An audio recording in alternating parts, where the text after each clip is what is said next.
Hello dear, કેમ છો? તો આજે આપણે એક નવો ટૉપિક, કારણ કે આપણું જે લાસ્ટ લેક્ચરની અંદર કુદરતમાં મળતા મૂળભૂત 4 બળો વિશે આપણે વાત કરેલી હતી.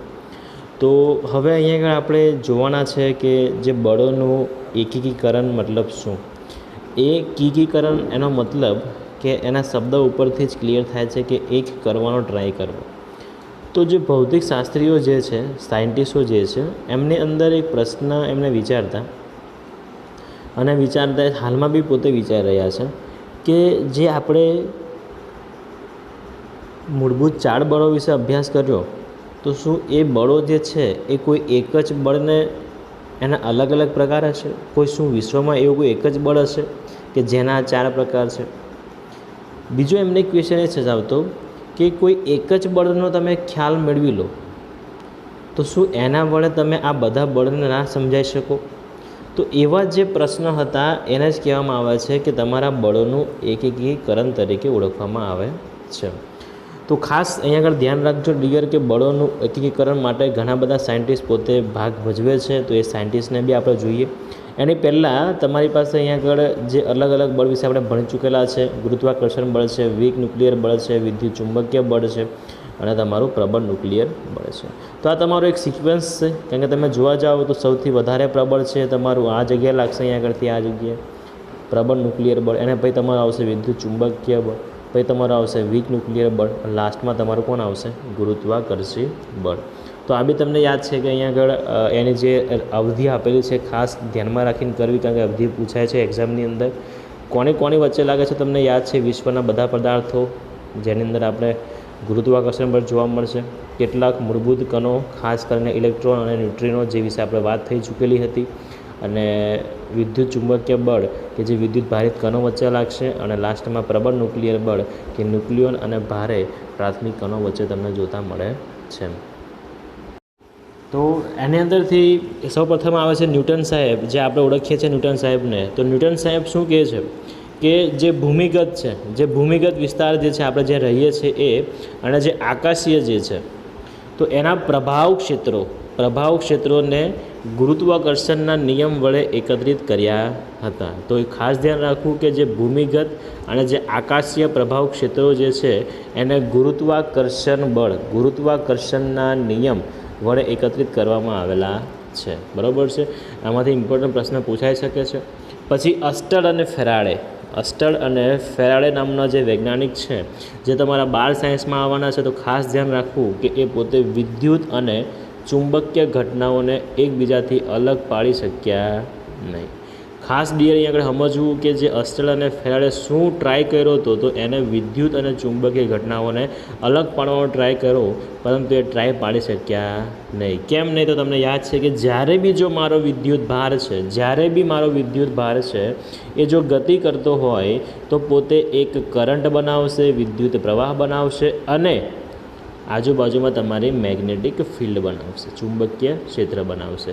તો આ કોન્સેપ્ટના આધારે એ બંને જોઈન્ટ છે, જેથી અસ્ટડ અને ફેરાડે નામના વૈજ્ઞાનિક છે જે પોતે અહીં આગળ નિષ્ફળ જાય છે. પછી સૌથી મેન ઇમ્પોર્ટન્ટ પ્રશ્ન કહી શકાય મેક્સવેલ, જે તમારા ખૂબ જ ડિયર. અહીં આગળ મેક્સવેલ જે છે એ તમારા કોઈ ઓસ્ટ્રેલિયનનો ક્રિકેટર પ્લેયર નથી. આ મેક્સવેલ છે એનું બહુ મોટું કામ છે તમારા ફિઝિક્સની અંદર. તો એને નક્કી કર્યું, એને સાબિતી આપી કે જે પ્રકાશ જે છે, અને પ્રકાશ એ તમારો વિદ્યુત ચુંબકીય તરંગ છે. ખાસ ડિયર ધ્યાન રાખજો કે જે પ્રકાશ એ તમારું વિદ્યુત ચુંબકીય તરંગ છે. તમે 12 સાયન્સના ચેપ્ટર નંબર 8ની અંદર અભ્યાસ કરશો વિદ્યુત ચુંબકીય તરંગ કોને કહેવાય. પરંતુ હું તમને ખાલી હમણાં એક ઝલક જેટલી કરાવી દઉં કે જો તમારો વિદ્યુત ભાર છે એ અચળ પ્રવેગી ગતિ કરે. કઈ ગતિ કરે? અચળ પ્રવેગી ગતિ કરે. તો પોતે એક વેવ્સ બનાવે છે, એક તરંગ બનાવે છે, જેને જ કહેવામાં આવે છે તમારું ઇલેક્ટ્રોમેગ્નેટિક વેવ્સ. તો ખાસ ધ્યાન રાખવું કે જો મારો ચાર્જ છે એ અહીંયા આગળ અચળ પ્રવેગી ગતિ કરતો હોવો જોઈએ. તો મેક્સવેલ શું કહે છે કે ભાઈ પ્રકાશ એક વિદ્યુત ચુંબકીય તરંગ છે, તેથી જ એને વિદ્યુત અને પ્રકાશશાસ્ત્રને એકત્રિત કર્યા. ક્લિયર છે? તો વિદ્યુત ચુંબક છે એની પછી તમારું આવશે વિદ્યુત ચુંબકત્વ આવશે, અને પ્રકાશ મતલબ તમારો પ્રકાશશાસ્ત્ર છે. એને બંનેને જોઈન્ટ કરીને પોતે એક વિદ્યુત ચુંબકીય તરંગની ડેફિનેશન સમજાવે છે. પછી અહીંયા આગળ એક આઇન્સ્ટાઈન સાહેબ આવે છે કે જેઓ પોતે નિષ્ફળ થાય છે આ જગ્યાએ, અને આઇન્સ્ટાઈન એવું કહે છે કે જે ગુરુત્વાકર્ષણ બળ જે છે, ગુરુત્વાકર્ષણ બળ છે અને વિદ્યુતીય ચુંબકત્વ જે છે એને એકીકરણ મતલબ એને જોઈન્ટ કરવાનો ટ્રાય કરે છે, પરંતુ એ પોતે નિષ્ફળ જાય છે. તો એ ખાસ ધ્યાન રાખવું કે જે આઇન્સ્ટાઈન છે એ કયા બે બળોને એકીકરણમાં જોડવાનો ટ્રાય કરે છે, તો ગુરુત્વાકર્ષણ બળ અને વિદ્યુત ચુંબકીય બળ. ઓકે, ક્લિયર છે ડિયર સ્ટુડન્ટ્સ? તો આ તેની વિશે વાત થઈ. તો ખાસ ધ્યાન રાખવાનું છે, તો ન્યૂટન વિશે વાત કરવાની છે. અસ્ટર અને ફેરાડે જે નિષ્ફળ જાય છે, હેમાં નિષ્ફળ જાય છે, તો ત્યાં આગળ તમારી વિદ્યુત અને ચુંબકીય ઘટનાઓને છૂટી પાડવામાં નિષ્ફળ જાય છે. મેક્સવેલ શું કહે છે? પ્રકાશ એક વિદ્યુત ચુંબકીય તરંગ છે, અને ગુરુત્વાકર્ષણ અને વિદ્યુત ચુંબકત્વ જોઈન્ટ કરવા માટે જે આઇન્સ્ટાઈન સફળ થતો નથી. Okay dear? તો આજનો આપણે હવે નવો ટૉપિક જોઈશું આજે બીજો. હેલો ડિયર, તો આજે આપણે પાછો જે નેક્સ્ટ ટૉપિક છે એ જોઈશું. તો વેરી ઇમ્પોર્ટન્ટ ટૉપિક છે, જે બી પ્રકૃતિની સંરક્ષિત ભૌતિક રાશિઓ. આનો મતલબ હું તમને સમજાવું પહેલાં. તો ડિયર ધ્યાનમાં એ વસ્તુ યાદ રાખવી કે જે સંરક્ષિત હોય ભૌતિક રાશિ, તો સપોઝ તમને એક્ઝામ્પલ આપું અહીંયા આગળ વિદ્યુત ભાર, અથવા આ તો તમે નહીં પણ ઉર્જા સંરક્ષણ. બીજું તમારું આવશે અહીંયા આગળ આવશે વિદ્યુત ભાર સંરક્ષણ. તો આમાં યાદ શું રાખવાનું છે કે ભાઈ તમારી પાસે જે બી સંરક્ષણ જે શબ્દો છે એની આગળનો શબ્દ, એની આગળ તમારી જે પણ રાશિ આવે એ હંમેશા શું થઈ જાય? સમય સાથે અચળ થઈ જાય. જો અહીંયા આગળ હું ઉર્જા સંરક્ષણ વિશે વાત કરું તો મને યાદ છે કે ઉર્જાને તમે ઉત્પન્ન કરી શકતા નથી, ઉર્જાને તમે નાશ કરી શકતા નથી, પરંતુ તમે ઉર્જાને એક સ્વરૂપમાંથી બીજા સ્વરૂપમાં ફેરવી શકો. એનો મતલબ શું થયો કે તમારી ઉર્જા છે કેવી છે? અખૂટ છે, મતલબ કે એ અચળ છે. તો સેમ કન્ડિશનમાં તમારો અહીંયા આગળ શું આન્સર આવવો જોઈએ કે તમારો જે વિદ્યુત ભાર છે એ બી કેવો હોય છે? અચળ હોય છે. તો એની જે વ્યાખ્યા કીધી છે ને, કેટલીક વિશિષ્ટ ભૌતિક રાશિઓ સમય સાથે અચળ રહે છે, જેને આપણે પ્રકૃતિની સંરક્ષિત ભૌતિક રાશિ તરીકે ઓળખવામાં આવે છે. તો ખાસ ડિયર આને ધ્યાનમાં લેવું. એમાંનો જ આપણે એક નવો પોઈન્ટ જોઈશું પાછા આજે. એની અંદર યાંત્રિક ઉર્જા સંરક્ષણનો નિયમ આપેલો છે. તો ફર્સ્ટ સ્ટોપ કે તમને એ થાય કે સર યાંત્રિક ઉર્જા કોને કહેવાય? યાંત્રિક ઉર્જા કોને કહેવાય? તો યાંત્રિક ઉર્જા મતલબ તમારી પોટેન્શિયલ એનર્જી પ્લસ તમારી કાઇનેટિક એનર્જી. પોટેન્શિયલ એનર્જી મતલબ કે તમારી સ્થિતિ ઉર્જા અને વત્તા તમારી ગતિ ઉર્જા, એના સરવાળાને શું કહેવામાં આવે છે? યાંત્રિક ઉર્જા તરીકે ઓળખવામાં આવે છે. તો અહીંયા આગળ શેના વિશે વાત થાય છે કે યાંત્રિક ઉર્જા કોને કહેવાશે? તો એ યાંત્રિક ઉર્જા અહીંયા આગળ સંરક્ષિત નિયમમાં લાગુ પડતી હોય છે. એનો મતલબ શું કે અહીંયા આગળ તમારી જે પોટેન્શિયલ એનર્જી છે જો વધે, પોટેન્શિયલ એનર્જી તમારી જો વધે તો એની સામે તમારી કાઇનેટિક શું થવા લાગશે? ઘટવા લાગશે. જો તમારી પોટેન્શિયલ ઘટશે તો તમારી કાઇનેટિક શું થવા લાગશે? વધવા લાગશે. પરંતુ જે તમારી યાંત્રિક ઉર્જા તમારા સિસ્ટમની છે એ તમને કેવી જોવા મળશે? અચળ જોવા મળશે. ક્લિયર છે ડિયર સ્ટુડન્ટ્સ? ધ્યાનથી રાખજો. હું તમને એક્ઝામ્પલથી સમજાવવાનો ટ્રાય કરું કે સપોઝ માન લો તમારી પાસે આ પૃથ્વી છે. તો આ જે પૃથ્વી છે, તો પૃથ્વીથી અહીંયા આગળ જે સ્ટાર્ટિંગમાં જે પોટેન્શિયલ એનર્જી હોય છે, પૃથ્વી ઉપર કોઈપણ પદાર્થની પોટેન્શિયલ એનર્જી કેટલી હોય છે? 0 હોય છે. ક્લિયર થાય છે? પોટેન્શિયલ તમારે કેટલી આવશે? 0 આવશે. હવે આ પૃથ્વી ઉપરથી હું કોઈપણ એક પદાર્થને ઉપર લઈ જાઉં છું, આ રીતે આ જગ્યા પર લાવો અહીંયા. તો અહીંયા આગળ પહોંચો, તો આ અહીંયા આગળ પહોંચો કઈ રીતે હશે? અહીંયા આગળ એ પોતે પહોંચો કઈ રીતે હશે? તો એ પોતે અહીંથી કાઇનેટિક એનર્જીના ફોર્મેટથી પોતે ઉપર ચડે છે.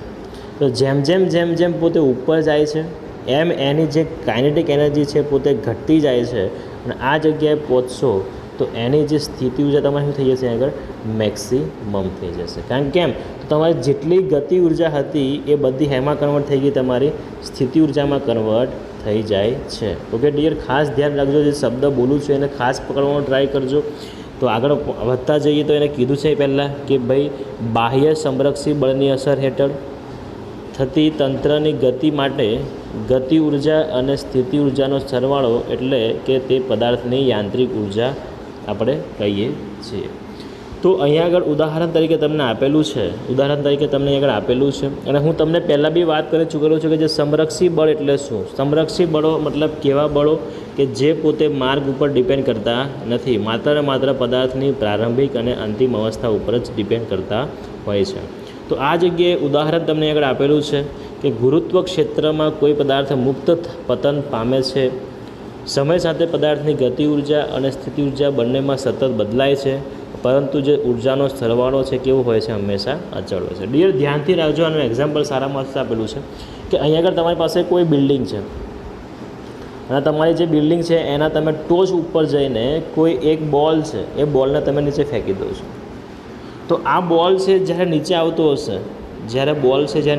હશે, તો એ પોતે ગતિમાં આવતો હશે અને અહીંયા આગળ એની જે પોઝિશન છે એ એક્સ પોઝિશન છે, અને જ્યારે અહીંયા આગળ બોલ આવે છે જમીન ઉપર તો એની પોઝિશન છે વાય છે.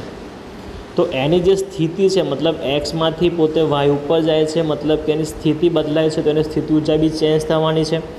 પણ સ્થિતિ ઉર્જા જે બદલાય છે એ હેમાં કેમ બદલાય છે? કારણ કે તમારો પદાર્થ શું કરે છે, ગતિ કરે છે, મતલબ કે એ પોતે કાઇનેટિક એનર્જીમાં ચેન્જ થવાની છે. પરંતુ તમારી જેટલી સ્થિતિ ઉર્જા ચેન્જ થઈ અને તમારે જેટલી કાઇનેટિક એનર્જીમાં બદલાવ થયો, તો એનો તમે જ્યારે સરવાળો કરશો તો એ સરવાળો તમને કેવો જોવા મળશે? તમારે અહીંયા આગળ અચળ જોવા મળશે. કેવો જોવા મળશે? અચળ જોવા મળશે. અને તમને યાદ છે કે જે સ્થિતિ ઉર્જા અને ગતિ ઉર્જાના સરવાળાને શું કહેવામાં આવે છે? તમારી યાંત્રિક ઉર્જા કહેવામાં આવે છે. એનો મતલબ કે તમારી જે યાંત્રિક ઉર્જા છે એ પોતે કેવી હોય છે? અચળ હોય છે. ખાસ ડિયર અહીંયા આગળ ધ્યાન રાખવું. પછી બીજો પોઈન્ટ તમને એવું કીધું છે કે જ્યારે આ પદાર્થ પૃથ્વીની સપાટીને અથડાય છે તો તેને આગલી ક્ષણે મતલબ તેની આગળની ક્ષણે તેની બધી જ સ્થિતિ ઉર્જા ગતિ ઉર્જામાં રૂપાંતર પામે છે. ક્લિયર થાય છે ડિયર? ધ્યાન રાખજો અહીંયા આગળથી કે તમારી જે સંપૂર્ણ સ્થિતિ ઉર્જા જે છે એ પૂરેપૂરી ગતિ ઉર્જામાં કન્વર્ટ થઈ જાય છે. અહીંયા આગળ આપણે શું કરવામાં આવ્યું છે? હવાનો જે અવરોધ છે એને આપણે અવગણી લેવામાં આવેલો છે. તો ખાસ ડિયર ધ્યાન રાખજો. અહીંયા આગળ આપણે શેના વિશે વાત કરી? પહેલાં આપણે બળોનું એકીકરણ વિશે વાત કરેલી હતી. બળોનું એકીકરણ મતલબ શું? તો કે એવા લોકો જે સાયન્ટિસ્ટ લોકો માનતા હતા કે જે આપણે મુખ્ય 4 બળો જે ભણ્યા છે અથવા તો એનો અભ્યાસ કરીએ છીએ, તો શું એ કોઈ એક જ બળના પ્રકાર હશે? અથવા કોઈ એક જ બળને સમજાવવાથી અથવા સમજવાથી શું બધા બળો ના સમજી શકાય? તો એવો જે પ્રશ્ન હતો એને જ કહેવામાં આવે છે બળોનું એકીકરણ તરીકે ઓળખવામાં આવે છે. એના પછી જે વાત થઈ હતી કે જે ન્યૂટન છે એ ભૂમિગત અને આકાશીય પ્રભાવ ક્ષેત્રોને જોડવાનો પ્રયત્ન કરે છે અને પોતે જોડે છે. એના પછી આવે છે અસ્ટડ અને તમારા ફેરાડે.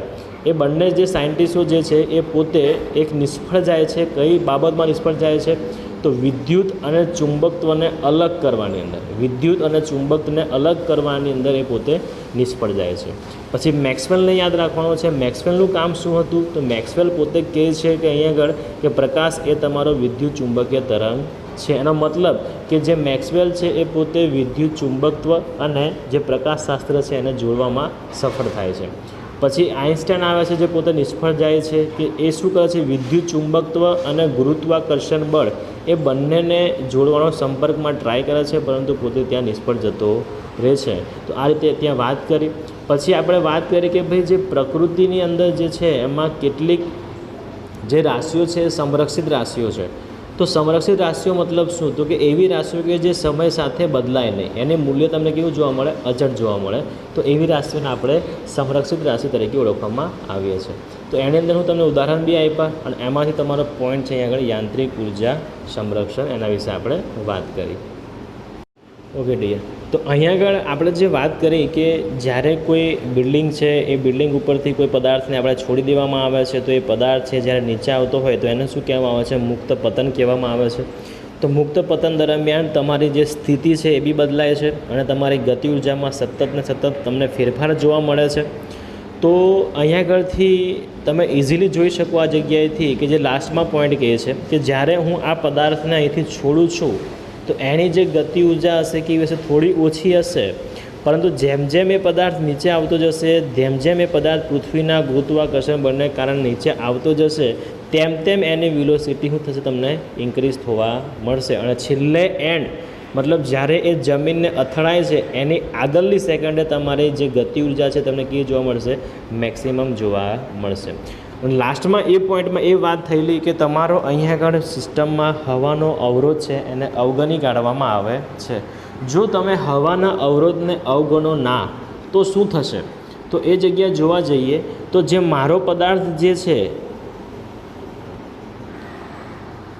તો એ પદાર્થ અહીંયા આગળ જ્યારે નીચે આવતો હોય છે આ રીતે, તો અહીંયા આગળ જે હવા છે તો હવાનું કામ શું છે કે હવા શું કરશે, એને આ તમારી જે હવા છે, હવા એની સામે વિરોધ કરશે. હવા શું કરશે, એનો વિરોધ કરશે. અને વિરોધ કરે તો તમને શું જોવા મળશે કે એ પદાર્થ છે ઘણે ફાસ્ટ વેગથી આવે છે, તો એની જે ઉષ્મા ગરમ થઈ છે તમારો પદાર્થ, કારણ કે હવા જે છે એ પોતે શું કરશે, એને તમે જોયું છે વિદ્યાર્થી મિત્રો કે જ્યારે કોઈ પણ પદાર્થ અથવા તો ઉલ્કા છે એ ઉલ્કા જ્યારે જમીન ઉપર ફટાફટ આવતી હોય છે, ઘણી સ્પીડથી આવતી હોય છે, તો હવાના અવરોધને કારણે એ પોતે ગરમ થઈને સળગી જાય છે. તો એ પોતે શું બનાવશે, ત્યાં ઉષ્મા બનાવશે. અને અમુક જગ્યાએ એટલા બધા ફાસ્ટ આવશે તો તમને કદાચ તમે કોઈ બાઇક લઈને જતા હશો અથવા તમે બહુ ફાસ્ટ કોઈ બાઇક લઈને જતા હશો અથવા કોઈ બહુ ફાસ્ટ તમારું મશીન ફરતું હશે, તો એ જગ્યાએ તમને ધ્વનિનો અવાજ બી તમને ત્યાં જોવા મળે છે. તો તમારી જે પ્રારંભમાં જે સ્થિતિ ઉર્જા હતી એ ગતિ ઉર્જામાં તો કન્વર્ટ થાય જ છે, પણ એની સાથે સાથે થોડી ઉષ્મામાં બી કન્વર્ટ થઈ જાય છે અને ધ્વનિમાં બી કન્વર્ટ થઈ જાય છે. તો શું આ કન્ડિશનની અંદર મારા યાંત્રિક ઉર્જા સંરક્ષણના નિયમનું પાલન થાય છે? તમારો આન્સર આવશે અહીં આગળ પાલન થતું નથી. ક્લિયર થાય છે, મતલબ તમારે આગળ કોઈ પાલન થતું નથી. કેમ? તો અહીં આગળ તમારી ઉષ્મા અને ધ્વનિના ફોર્મમાં બી તમારી ઉર્જાનો છે અહીં આગળ વ્યય થાય છે. અને આપણે યાંત્રિક ઉર્જા કોને કહીએ છીએ? તમારી સ્થિતિ ઉર્જા અને વત્તા તમારી કાઇનેટિક એનર્જીને જ શું કહેવામાં આવે છે, અહીં આગળ યાંત્રિક ઉર્જા સંરક્ષણના નિયમ તરીકે ઓળખવામાં આવે છે. તો આ બીજી જગ્યાએ બી તમારો લોસ થાય છે. એનો મતલબ કે જ્યારે તમે હવાના સંદર્ભમાં વાત કરતા હોઈએ, હવાના અવરોધના સંદર્ભમાં વાત કરતા હોઈએ, તો તમારા અહીં આગળ જે ઉર્જા સંરક્ષણનો નિયમ છે એનું પાલન થતું નથી. તો એ ખાસ ધ્યાન રાખવું. તો હવે ડિયર અહીં આગળ આપણે આજનો લેક્ચર છે એને પૂર્ણ કરીએ અને આવનારો જે લાસ્ટ લેક્ચર તમારો ચેપ્ટરનો છે એ કાલે તમને જોવા મળશે સોમવારે. અને તમારું જે ચેપ્ટર છે અહીં આગળ ફિનિશ થાય છે, તો એના જે MCQs છે એની એક સિરીઝ બનાવીને આપણે ત્યાં સોલ્વ કરીશું. અને હવે આપણા જે લેક્ચર છે એ બોર્ડ વર્ક ઉપર આવવાના થશે. કેમ? તો હવે તમારો જે 11 સાયન્સનું જે ફિઝિક્સ છે એની શરૂઆત થાય છે.